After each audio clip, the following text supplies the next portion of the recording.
बिस्मिल्लाहिर्रहमानिर्रहीम, अस्सलाम वालेकुम एंड वेरी वेलकम। आज जनाब सुहेल रशीद साहब, माइक लग गया आपको? लगाए माइक मैं लगाए। ठीक कर रहा हूँ, हाँ, चले। लग गया क्योंकि माइक के कुछ लोग बड़े वो इश्यूज लोग कह क्रिएट रहे हैं करेंगे। ऑडियो ठीक नहीं आ रही, तो माइक चेक करना बनता है। नहीं, बिल्कुल बनता है। अच्छा, कुछ आपने लोग चेक कह रहे करके हैं। दोबारा कर लिया? नहीं नहीं नहीं, ठीक है, ऑडियो नहीं ठीक नहीं, है। बस ये ऐसे ही जाएगा, रहा सब आपका दोबारा करने भी हाँ, जाएगा। वो दोबारा चले कर ले, ठीक ये भी है, चलेगा। अस्सलाम वालेकुम एंड एक बार फिर वेरी वेलकम। ये आज हम लोग इंडोर बैठे हैं मेरे ऑफिस में, क्योंकि टाइम जरा जब हम रिकॉर्ड करें तो मगरिब की अजान का था, इसलिए बाहर मुमकिन नहीं था। वैसे ही जब हम तीनों इकट्ठे हुए व्लॉग करने के लिए, तो हवा चलना शुरू होगी। मैंने कहा ये फिर हमारी गाड़ी में पका करेगा, तो बेहतर ये है कि हम किसी अंदर जाके पुरसकून जगह पे बैठ जाएं। तो अभी ऑफिस में ये व्लॉग आज रिकॉर्ड कर रहे हैं। हुआ ये है कि जनाब, जैसे आप लोगों ने खबर तो टीवी पे देख ली होगी कि जो 8 मई को केस होना था वो 6 मई को हो गया। यानी कि जो स्पेशल सीट्स वाला केस था सुन्नी इत्तेहाद काउंसिल का, वो अब 6 को उसकी समाअत होगी, 8 से 6 पे उसको ले आया गया है। इसकी एक वजह जो मेरी नज़र में है वो तो ये है कि जो आईनी तरमीम हुकूमत ने करनी है सुप्रीम कोर्ट के हवाले से, जजेस के हवाले से, उसके लिए जो हमारे ज़राए ये बताते हैं कि आज़म वज़ीर तारण ने जो बताया जुडिशल कमीशन को, वो यही बताया है कि जो इसके हवाले से हम तैयारी कर रहे हैं, कोशिश कर रहे हैं। अंदर की बात इसमें ये है कि हुकूमत का इस वक्त इंतज़ार है केपीकेएम में, क्योंकि सेनेट इलेक्शन अभी तक नहीं हुआ। उसके ऊपर हुकूमत तकिया करके बैठी हुई है कि किसी भी तरीके से वहां से को वोट मैनेज हो जाए, कुछ हो जाए, क्योंकि पीटीआई के पूरे वहां पे लोग आजाद हैं। वो 63 है की कोई कदगन नहीं है, और सेनेट इलेक्शन में 63 है की कदगन वैसे भी नहीं होती। तो वो इस चक्कर में अब है कि जी किसी तरीके से हम इनको मैनेज कर लें, कुछ वोट और सेनेटर अपने कुछ बना लें केपीके से, क्योंकि वहां से जब सेनेटर इनके पास बन जाएंगे तब सेनेट में आके ये 2/3 मेजोरिटी इनके पास आनी है, और 2/3 मेजोरिटी ये क्लेम कर सकेंगे, फिर ही ये अमेंडमेंट मुमकिन होगी। इसलिए इनका फोकस वहां पे है। तो गालिबन यही एक वजह मुझे नजर आ रही है बज़ाहिर, कि सुप्रीम कोर्ट ने भी उसको पहले लगा लिया केस को, कि जो फैसला होना है, क्योंकि फैसला तो वही होना है जो 8 को होना है, वही 6 को होना है, तो वो ज़रा पहले हो जाए ताकि चीज़ें थोड़ी-सी क्लियर हो जाएँ। साथ उसकी मुमकिना एक रीज़न ये भी है कि जैसे हमने बताया था अपने पहले व्लॉग में कि जस्टिस मंसूर अली शाह का बैरून मुल्क दौरे का इरादा है। तो शायद उससे पहले वो किसी हद तक इस केस को एटलीस्ट इंटरिमली कोई एक शेप देना चाह रहे हों कि पता चल जाए कि इसने किस साइड पे जाना है, किस साइड पे नहीं जाना। क्योंकि एक भूचाल सा मचा हुआ है इस वक़्त पूरे मुल्क में स्पेशल सीट्स को लेके, और सेनेट भी मुकम्मल नहीं है, एक पूरे सूबे की नुमाइंदगी सिरे से सेनेट में नहीं है, इन सारे इश्यूज को लेके। इसके अलावा जो एक हनीफ अब्बासी का एक तनाज़ा सामने आया, उसके ऊपर भी बात करेंगे। पहले हम ज़रा इस साइड के ऊपर आते हैं। सुहेल रशीद साहब, क्या लगता है आपको कि ये अर्ली जो हियरिंग है, आपकी क्या इत्तला है कि ये क्यों बगैर किसी जल्द समाअत की दरखास्त के वो फौरन से उसको 2 दिन पहले लगा दिया गया? देखें, पहले तो हम तज्जिए से पहले ना facts one by one record पे रख लेते हैं कि क्या हम्म। क्या है। नंबर वन ये कि जो पहले एक रूमर था कि अदलिया से मुतल्लिक कोई आईनी तरमीम ज़ेर गौर है, वो अब हकीकत बन चुकी है। तस्दीक यस। किया खुद वज़ीर कानून ने, वफाकी वज़ीर कानून आज़म मजीद तारिड़ ने, और इसको मीटिंग मिनट्स में पब्लिश भी कर दिया गया है जुडिशल कमीशन ऑफ पाकिस्तान की जानिब से कि अदलिया से मुतल्लिक आईनी तरमीम आ रही है।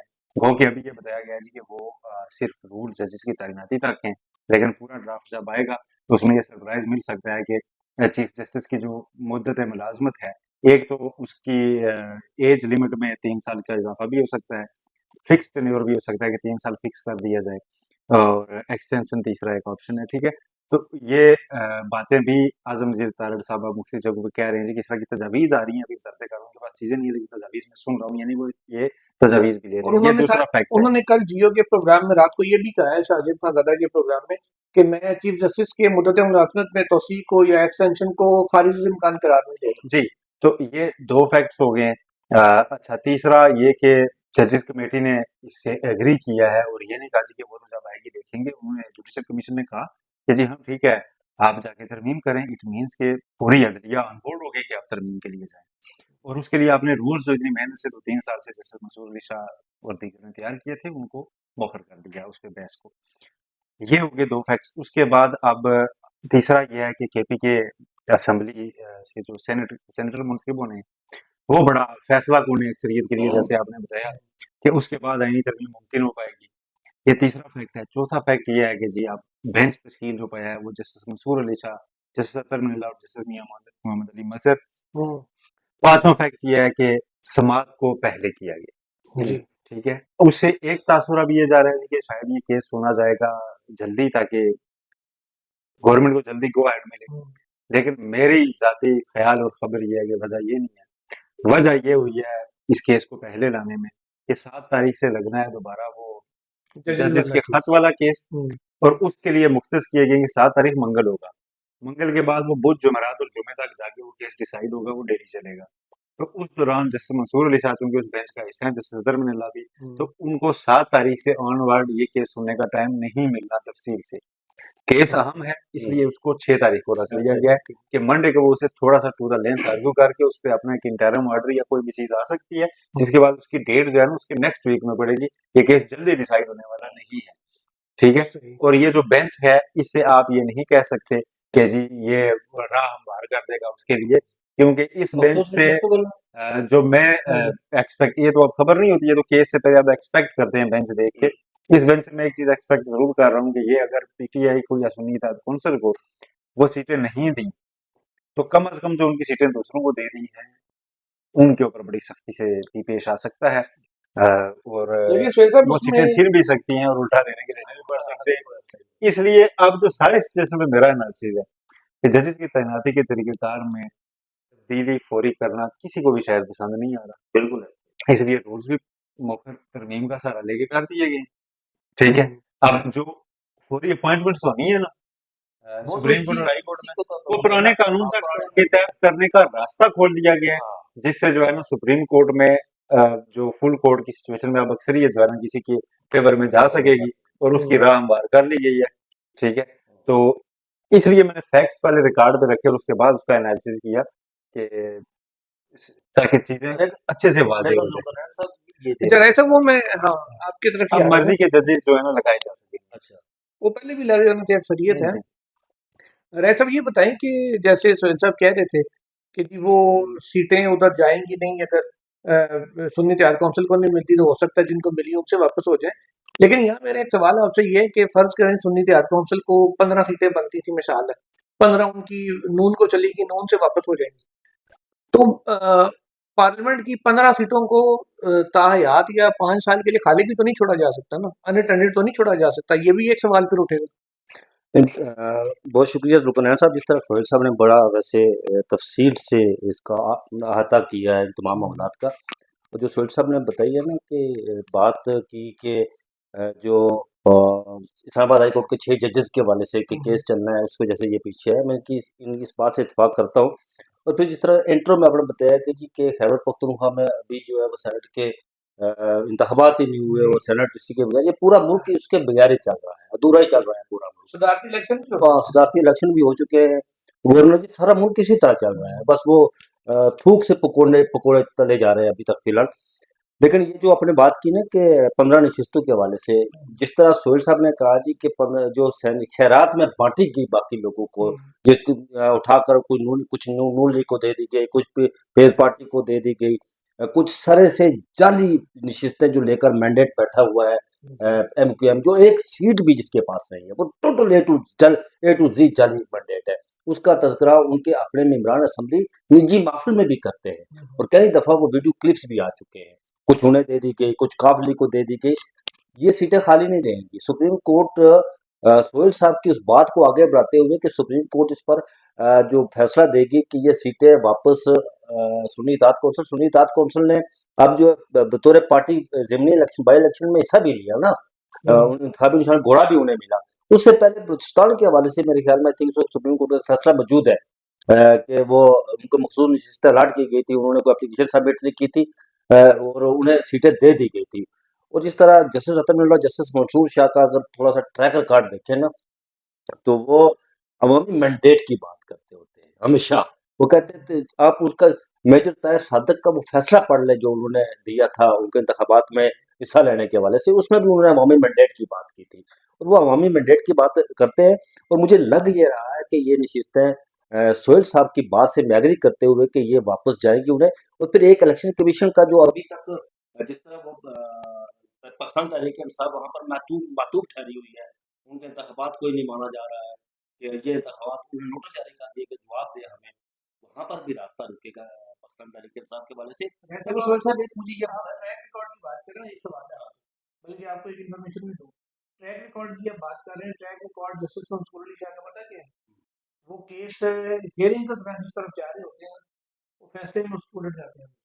चलो ये लेकिन इस हद तक मैं कहता हूँ कम अज कम कि जो पब्लिक विल है ना, जो उसका 8 क्या फरवरी को उन्होंने शो की, और अगर कोई ऐसा फैसला उसके बाद इंसिडेंटली उस नतीजे में आता है कि चूंकि एक पार्टी के पास अपना इंतखाबी निशान नहीं था, और उसके नतीजे में अब मजीद उसके ऊपर ये चीजें डाली जा रही होंगी कि 8 फरवरी को जो अवाम ने राय दी उसके ओपोजिट एक जो है ना किस तरह खड़ा होता है मैंडेट खड़ा किया जा रहा हो पार्लियामेंट में, उसकी पार्लियामेंट अक्कासी उसके बरक्स हो रही हो, तो ये वाला बेंच जो है ना, मेरा ख्याल है इस नुक्ते को एड्रेस अनअटेंडेड नहीं करेगा। जाने देगा, इसको एड्रेस करेगा बिल्कुल कि जी ऐसे जो लोगों ने वोट दिया है क्या उनकी राय का कहीं एहतराम नहीं होना, लेकिन कि आपने जनाब उनकी टेक्निकल बुनियादों पे निशान ले लिया, उसके बाद आप टेक्निकल बुनियादों पे उनकी मखसूस चीजें ले ली, वेल एंड गुड, आपने टेक्निकल बुनियादों में उनको दूसरों में बांट दिया, बिल्कुल ऐसे ठीक है, और अब वो जाके आईनी तरमीमें करते फिरे, और अवाम ने जिनको वोट दिया वो दांतों में उंगली दबाए देखें जी कि ये कैसी सर डेमोक्रेसी।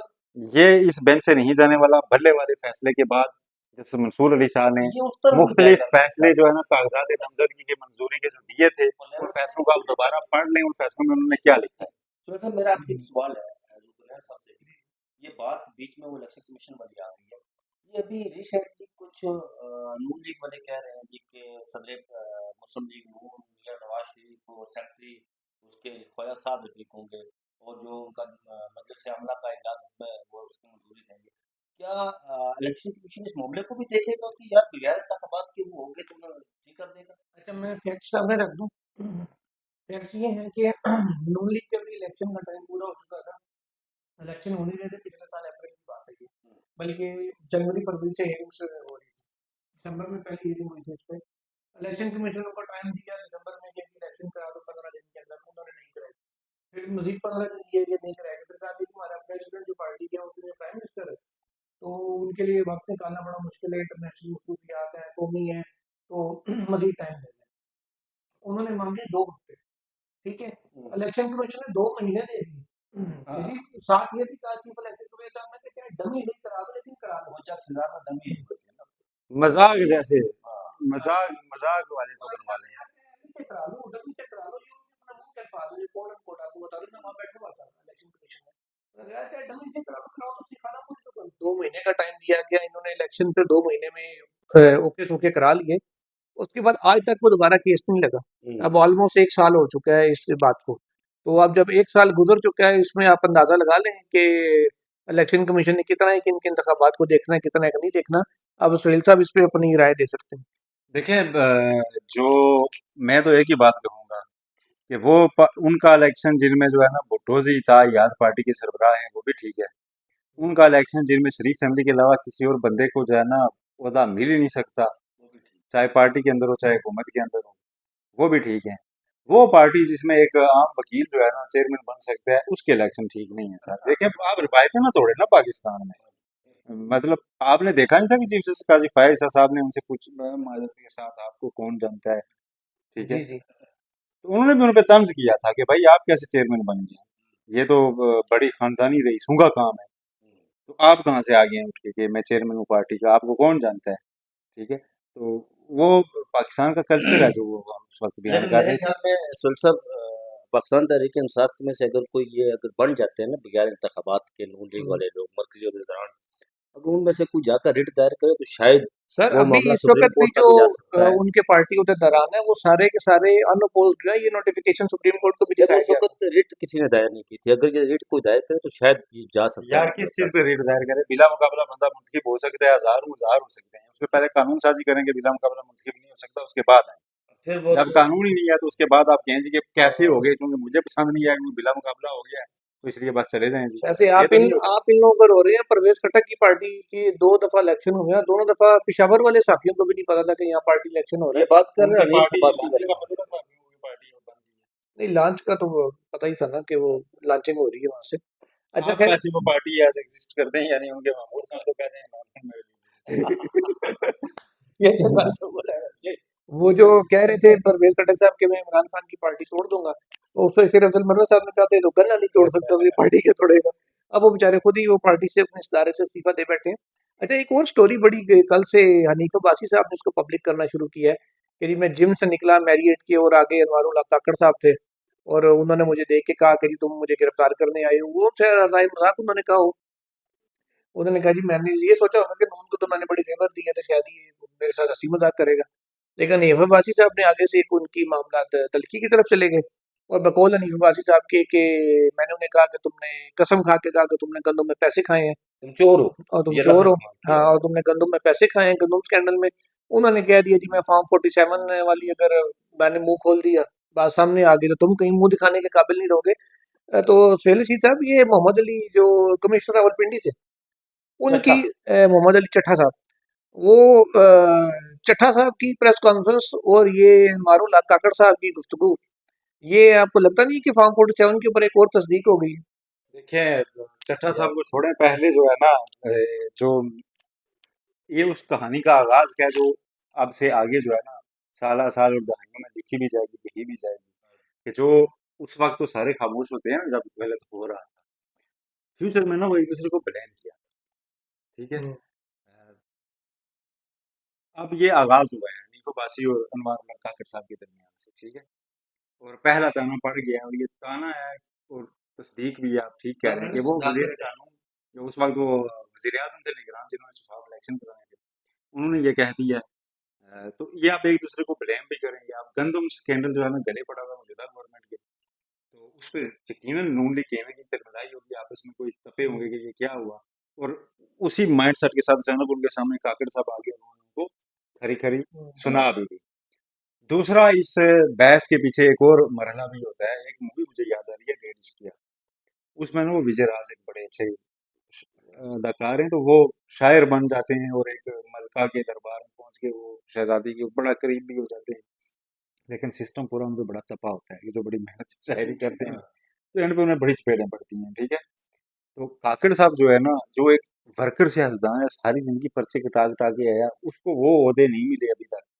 तो काकड़ साहब की जब वो शान शौकत देखते हैं तो हर पार्टी के कारकुन अंदर से थोड़ा सा बुझला बुझा होता है। तो अब्बासी साहब एक वर्कर हैं। अब्बासी साहब ने कल जो है ना वो मौका देख के ना तो वो सारी जो है ना वो साफ कर दी है। ठीक है। लेकिन अब्बासी साहब की ये सारी बात जो है ना फुल टॉस साबित हुई है किसके लिए? काकड़ साहब के लिए। उन्होंने 3 लफ्जों में, 2 लफ्जों में उन्होंने कहानी मुका दी और उन्होंने बता दिया कि फॉर्म 47 जाओ काम करो। ठीक है। फॉर्म 47 अब उन्होंने खाली इतना कहा है। कल को यही काकड़ साहब यही बोल पड़े थे कि मेरे तो हाथ में कुछ नहीं था, ये तो जनाब ये इलेक्शन फॉर्म कमीशन 47 ने तो किया। बन रहे थे, इलेक्शन कमीशन ने किया है, मैं तो खुद बड़ा, मैंने तो बड़ा रोकने की कोशिश की है। फिर क्या होगा? मुझे मुझे सुहेल साहब, मैं यहाँ पर मुझे याद आ रहा है जब चट्ठा साहब ने प्रेस कॉन्फ्रेंस की थी, मैं ये सोच रहा हूँ यार कि चट्ठा साहब की प्रेस कॉन्फ्रेंस के जवाब जवाब में चीफ जस्टिस साहब ने भी प्रेस कॉन्फ्रेंस की थी। हाँ जी बिल्कुल। वो फिर कहाँ खड़ी होगी प्रेस कॉन्फ्रेंस?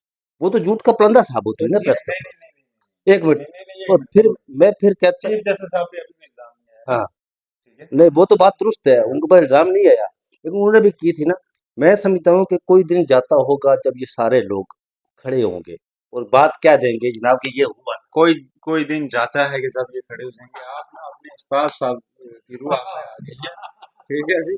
ये हारून रशीद साहब का असलूब है, और राय साहब असल में मरकब है दो मुख्तलिफ इंतहाओं का। अच्छा राय साहब एक तरफ बड़ी एक कल्चरल तरफ है आपने। एक तरफ हारून रशीद साहब और दूसरी तरफ इरफान सदीकी साहब। ठीक है। माशाल्लाह। एक पीटीए के दूसरे नून लीग के मतलब ना प्रो रहे हैं, लेकिन दोनों साहिब तर्ज आदमी हैं।